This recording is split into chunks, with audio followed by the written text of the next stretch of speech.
BSSC paper leak मामले में मुख्य सरगना समेत 5 लोगों को गिरफ्तार कर लिया गया। बीएसएससी परीक्षा के प्रश्न पत्र लीक मामले में सीएम नीतीश कुमार ने कहा कि ईओयू इस मामले में गहनता से जांच कर रही है। इस तरह के मामलों पर जल्द जांच कर कार्रवाई होगी। कर्मचारी चयन आयोग का जो पेपर लीक का मामला सामने आया, नहीं, तू तो जांच कर रहा है, वो तो बहुत ठीक से जांच कर रहा है, वो कर रहा है जांच। जब बात आई थी वो बीच में कहीं से कोई समय का 1 घंटा के बाद का कुछ हुआ, पूरे तौर पर जांच कर रहा है। वो जैसे ही हमने देखा था तुरंत हमने कहा था कि उसको पूरे तौर पर देखिए, तो दिख रहा, बहुत अच्छे ढंग से देख रहा। मुख्यमंत्री नीतीश कुमार ने बीजेपी से अलग होने के बावजूद पूर्व प्रधानमंत्री अटल बिहारी वाजपेयी की जयंती पर उन्हें याद किया।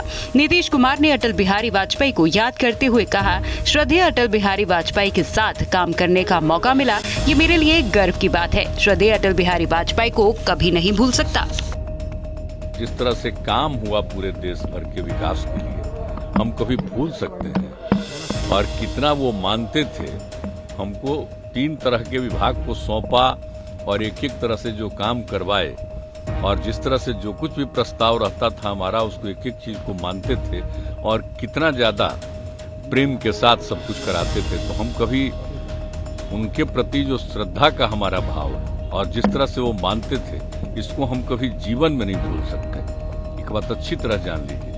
इसीलिए यहाँ पर हम लोगों ने उनके जन्म दिवस के अवसर पर सरकारी समारोह का निर्णय ले लिया और यहाँ पर हो रहा है बहुत अच्छे ढंग से। देश भर में पूर्व प्रधानमंत्री अटल बिहारी वाजपेयी की जयंती मनाई जा रही है। सीएम नीतीश कुमार ने अटल बिहारी वाजपेयी की जयंती मनाई और अब इस जयंती पर भी भाजपा के नेता द्वारा नीतीश कुमार पर बड़ा आरोप लगाया गया है। नितिन नवीन ने नीतीश कुमार पर हमला बोलते हुए कहा कि इन्होंने तो केवल वाजपेयी जी के समय का लाभ उठाया है। नीतीश कुमार ने उनको धोखा दिया है और अपनी सोच को विपरीत दिशा में लेकर चले गए हैं।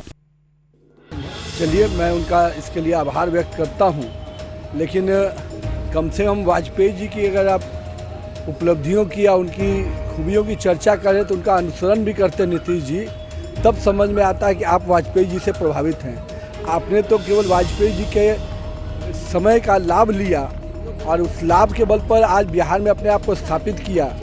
ये वाजपेयी जी हैं जिन्होंने आपको बिहार के मुख्यमंत्री के लिए आगे किया और आज उस विचारधारा को, उस सोच को भी आपने विपरीत दिशा में ले गए और आज आप सत्ता की खातिर कहीं पर जाकर वहाँ चले गए जहाँ जंगल राज की जिसकी समाप्ति के लिए अटल बिहारी वाजपेयी जी ने भी बिहार में आकर पटना के गांधी मैदान से लेकर हर जगह गुहार लगाया था। आज उनके सपनों को भी आपने तोड़ा है। बिहार में अपराध और शराबबंदी को लेकर मुद्दा गर्म दिख रहा है। निखिल आनंद ने कहा कि बिहार फिर अंधकार युग की तरफ लौट रहा है। लोग शाम को घरों से निकलने में डरने लगे हैं। नीतीश जी से हाथ जोड़कर विनती है कि बिहार को बख्श दे, इस्तीफा देकर आश्रम चले जाएं, भले ही तेजस्वी को सीएम बना दें। जो पिएगा सो मरेगा और जो घर से बाहर जाएगा वो भी मरेगा। इसका मतलब बिहार नीतीश कुमार के कंट्रोल से बाहर चला गया। सिर्फ चेहरे बदल देने से शासन का अखलाक नहीं आएगा। नीतीश जी डीजीपी बदले, लेकिन मुख्यमंत्री के तौर पर आपकी नीति, नैतिकता, सिद्धांत, मर्यादा आप धोकर पी गए और आपका अखलाक, मुख्यमंत्री का अखलाक बिहार में खत्म हो गया है। डीजीपी बदलने से बिहार में शासन व्यवस्था दुरुस्त नहीं। दरभंगा हवाई अड्डा पर एक मैगजीन और 3 जिंदा कारतूस के साथ एक यात्री को गिरफ्तार किया गया। पुलिस की गिरफ्त में आया यात्री मोतिहारी जिले के ढाका थाना क्षेत्र के कुसमाहा गांव का रहने वाला बताया जा रहा है।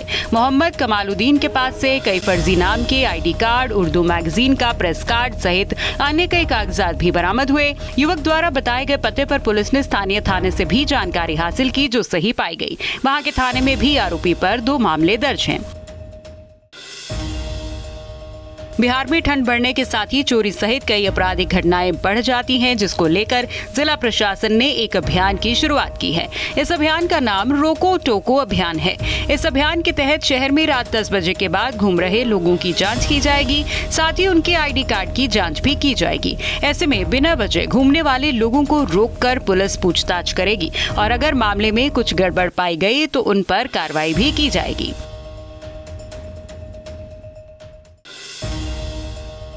सिक्किम में शहीद जवान का पार्थिव शरीर अपने गांव बामपल्ली पहुंचने पर कोहराम मच गया। जहां एक तरफ देश पर मर मिटने पर लोगों को गर्व हो रहा है, वहीं अपनों का जान जाने का गम भी सता रहा है। सैकड़ों सी संख्या में लोग हाथों में तिरंगा लेकर प्रमोद भैया अमर रहे के नारे लगा रहे थे। वहीं परिवार के लोगों का रो रो कर बुरा हाल था। शव के गांव पहुंचने पर नायक प्रमोद कुमार को गार्ड ऑफ ऑनर भी दिया गया।